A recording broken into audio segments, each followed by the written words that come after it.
আমার আজকের রেসিপি গোলাপ জামুন। মাত্র 10 টাকার গুঁড়ো দুধ দিয়ে মাত্র 10 টাকার দুধ দিয়ে 1 কেজি গোলাপ জামুন তৈরি করতে পারবেন। ডিমেরও কোনো প্রয়োজন হবে না, খুবই ইজিভাবে তৈরি করেছি। কিছু টিপস মেনে করলে এই গোলাপ জামুনটা একেবারে পারফেক্ট নরম তুলতুলে হবে। তাই আশা করছি আজকের আমার এই গোলাপ জামুনের রেসিপিটা আপনাদের খুবই ভালো লাগবে। তো দেখতে থাকুন আজকের এই গোলাপ জামুনের রেসিপিটা। তো প্রথমে আমি এই 10 টাকা প্যাকেটের দুধ আমি 4 প্যাকেট ব্যবহার করেছি। আপনারা যদি চান তাহলে আরও বেশিও ব্যবহার করতে পারেন, আর না চাইলে আরও কমও তৈরি করতে পারেন। তো যেমন দুধের পরিমাণ নেবে তেমনই কিন্তু বেশি বা কম তৈরি হবে। তো যতটা দুধ নিয়েছি তার 3 ভাগ মতো আমি ময়দা নিয়ে নিয়েছি, আর এখানে যতটা দুধের পরিমাণ তার কিন্তু 3 ভাগের 1 ভাগ পরিমাণ ময়দা দিতে হবে। আর এখানে বেকিং পাউডার দিয়েছি 1 চিমটি বেকিং পাউডারটা কিন্তু বেশি দেবেন না। কয়েকটি টিপস ফলো করলে আপনারা পারফেক্ট গোলাপ জামুন বানাতে পারবেন। আর এই রেসিপিটা আপনারা একেবারে এরকম নিয়মে পারফেক্ট তৈরি করতে চাইলে একেবারে পারফেক্ট হবে। আর দিয়ে দেব 1 টিস্পুন ঘি দিয়ে দেবো। এখানে 1 টিস্পুন মতো ঘি দিয়ে দেব। দিয়ে আমি সমস্ত উপকরণগুলো একই সঙ্গে আমি মিশিয়ে নেব। হাত দিয়ে এটা মেশাতে হবে। সমস্ত উপকরণগুলো একই সঙ্গে মিশিয়ে নেব আমি এখানে। আর এখানে আমি কিন্তু হাত দিয়ে ভালো করে মেখে নেব। যতটা পারবেন হাত দিয়ে ভালোভাবে মাখার চেষ্টা করবেন। আর এখানে কিন্তু জলের ব্যবহার খুবই সামান্য করেছি। জলের ব্যবহার কিন্তু অল্প জল দিয়ে এটা মাখতে হবে। বেশি জল দিলে কিন্তু ব্যাটারটা একেবারে নরম হয়ে যাবে। একদম অল্প জল দিয়ে এরকমভাবে মাখিয়ে নিতে হবে।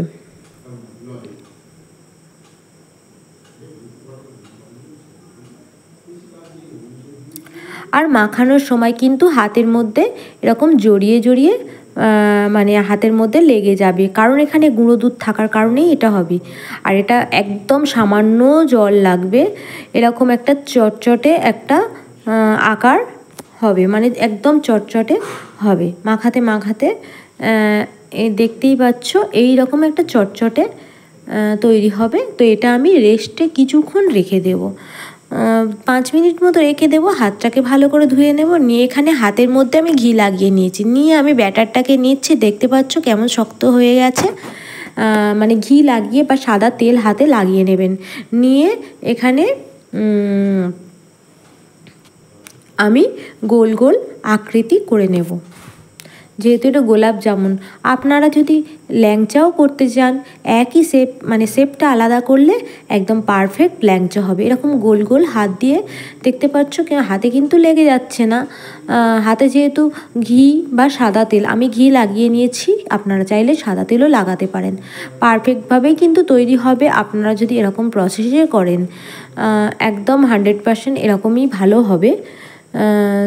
তো আপনারা এরকমভাবে ট্রাই করবেন, অবশ্যই পারফেক্ট হবে। আমি এরকমভাবে আকৃতিটা করে নিয়েছি একদম গোল গোল মতো, যেহেতু এটা গোলাপ জামুন তৈরি করব।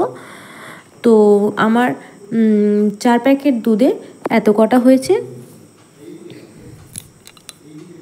তো এখানে আমি কড়াইয়ের মধ্যে সাদা তেল নিয়েছি, আর সাদা তেলের পরিমাণটা একটু বেশি নিয়ে নেব। নিয়ে গোল্লা করা দিয়ে দেব, গোলাপ জামুনের যেটা তৈরি করেছিলাম দিয়ে দেব। কিন্তু দেওয়ার আগে তেলটা কিন্তু খুবই কম গরম, একদম হালকা গরম হলে কিন্তু আপনারা তবেই গোলাপ জামুনগুলো দেবেন। একদম তেল কিন্তু গরম করবেন। আর গ্যাসের ফ্লেমটা একদম লোতে থাকবে, মিডিয়ামেও না, লোতে গ্যাস থাকবে।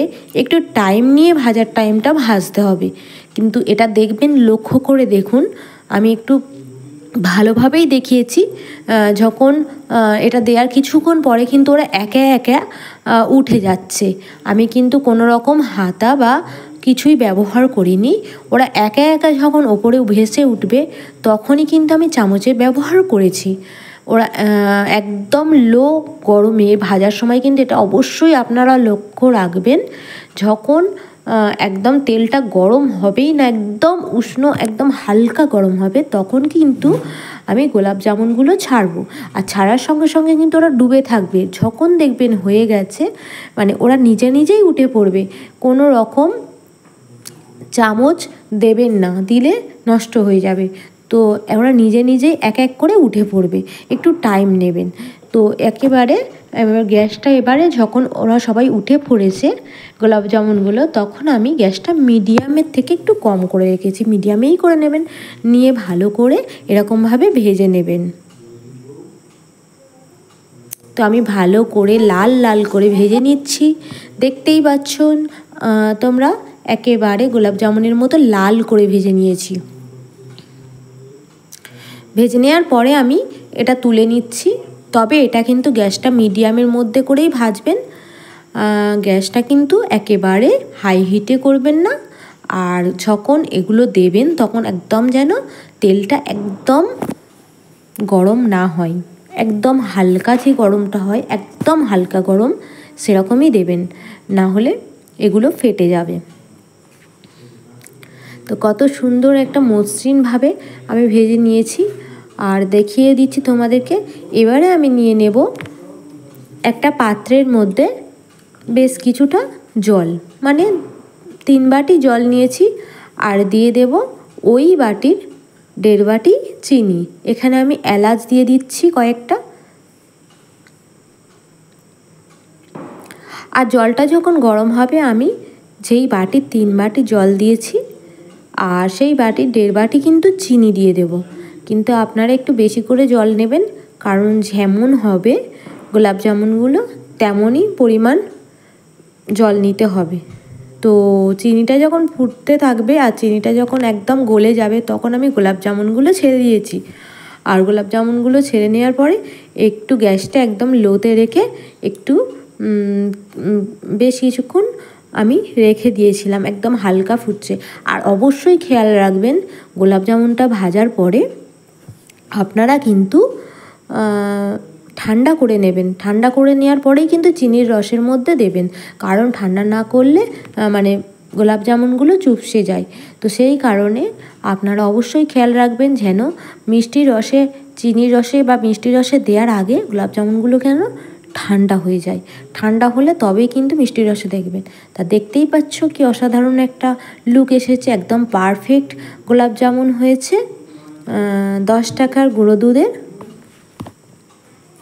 তো একেবারে রেডি, আমি একদম গ্যাসটা অফ করে দিয়েছি। আর আপনারা দেখতেই পাচ্ছেন পারফেক্ট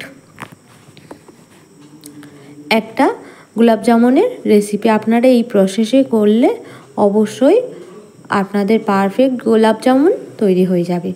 আপনারা দেরি কেন, তাড়াতাড়ি তৈরি করে ফেলুন গোলাপ জামুনের রেসিপিটি।